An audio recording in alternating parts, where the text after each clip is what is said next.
歡迎收睇天母一家團年飯，唔知大家諗到食啲咩味呢？椰子雞火鍋都係一個唔錯嘅選擇嚟嘅，做法非常簡單，即刻做俾大家睇。咁呢一個椰子雞火鍋嘅主要材料呢，其實非常簡單嘅啫。首先呢，我哋就要買一啲嘅椰子先啦。好多時呢，我哋都會選用泰國椰子，咁但係今次呢，檔主就嚟到推介我呢，用呢一啲印度嘅椰子啊，就係呢啲啦，細細隻嘅，係咪啊？咁啊非常之好啊！佢係幫我切埋啦，咁啊佢就推介咧，就話呢一啲嘅印度椰子咧係非常之濃味嘅。其次咧，我哋最需要有冰鮮雞一隻，咁呢啲咧喺超級市場都可以買到噶啦。另外仲有薑一小嚿啦。咁其他火鍋配料咧，你中意咩都冇所謂。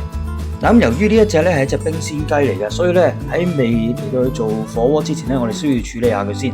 首先咧，將呢啲雞頭雞頸咧全部切咗佢先啦，通常都唔要噶啦。咁另外咧，呢啲雞腳位置咧都可以咧嚟到去沿呢啲關節位咧先嚟到去切咗佢先。咁另外一隻咧亦都係啦，先用刀切咗佢先啦。咁呢啲雞腳嘅腳趾甲啊啲咧，全部就切晒佢啦，全部都唔要噶啦。嗱咁咧呢隻雞咧，你見到咧有啲比較係裡面咧有啲嘅雞油啊，好肥嘅。咁呢啲咧都要嚟到去搣咗佢啦。咁因為咧我哋攞嚟做火鍋，通常都唔要噶啦。咁咧嗱，首先未洗之前咧，我哋就首先咧要嚟到去揾鹽咧嚟到醃一醃佢先。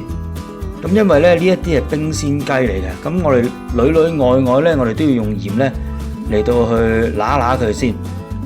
咁記住啊，連裏面咧都唔好放過。用鹽醃一醃佢，大概咧係先醃佢20分鐘左右啦。咁你趁隻雞醃緊嘅時候咧，我哋處理下啲薑。薑非常簡單，洗乾淨，唔需要刨皮噶啦，簡單將佢咧切成片就可以。咁啊擺低備用啦。嗱呢個雞咧已經醃咗20分鐘啦，然後咧我哋就可以揾水咧，將所有嘅鹽咧嚟到去洗乾淨晒佢。並且咧用呢個方法咧，我哋可以將所有嘅雪尾咧都洗乾淨嘅。嗱，洗乾淨咗之後咧，我哋就可以揾啲廚房紙咧，將佢全部嘅水分咧嚟到印乾晒。咁你做咗呢個步驟之後咧，嗰隻雞咧就冇晒雪味噶咯噃。嗱，呢個椰子咧非常簡單啊，洗多幾次啦，因為咧通常呢啲咧切完之後都比較多泥啊、多沙咁樣嘅。洗乾淨咗之後咧，我哋就可以咧嚟到將佢哋咧全部擺入去呢一個打邊爐嘅火鍋入邊。咁啊，先嚟到煮個湯底先啦。擺入落去之後咧，我哋就嗱，你睇下而家我哋都係用凍水嘅。咁你冚翻個蓋啦，先將啲水咧煮滾咗先。嗱，水煮滾咗之後咧，咁我哋就可以將頭先切咗啲薑咧都擺埋入去啦。冚翻個蓋，水滾計起，將佢咧收做細火，用慢火煮佢最少1個鐘頭。咁咧嗰啲椰子咧先至會出味嘅喎。嗱咁趁嗰個椰子湯底咧係煮緊嘅時候咧，我哋都可以處理下隻雞啦。咁呢隻雞咧，如果你好似我咧一樣啊，同樣刀工都係唔係咁好嘅話咧，我建議大家咧都可以用呢啲嘅廚房鉸剪咧，將隻雞嚟到剪開啦。咁其實非常容易剪嘅啫，沿住啲關節位啦、雞髀啊，沿住呢啲嘅肋骨位咧，將嘅雞咧剪開咗就可以噶啦。咁你剪開咗之後咧，你發覺咧裏面仲有啲雞肺啊、雞內臟嘅，咁我哋全部咧都要將佢咧係清乾淨佢啊。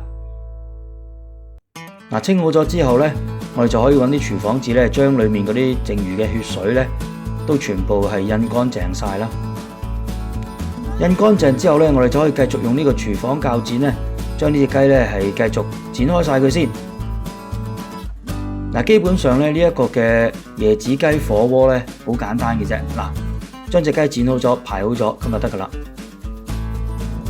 個椰子湯底咧煲咗1個鐘頭之後咧夠晒味噶啦。首先食咗隻雞先啦，然後再食埋其他嘅火鍋嘅配料。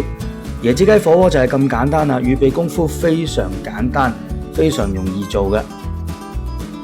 今次嘅團年飯咧，我都預備咗啲羊架俾大家食嘅喎。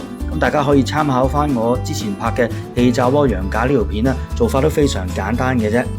咁今日嘅分享咧就嚟到呢一度啦。大家如果中意我呢啲嘅煮食影片咧，記得訂閱我呢個 YouTube channel， 撳埋隔離嘅鐘仔，俾個 like 我啦，幫我 share 出去啦。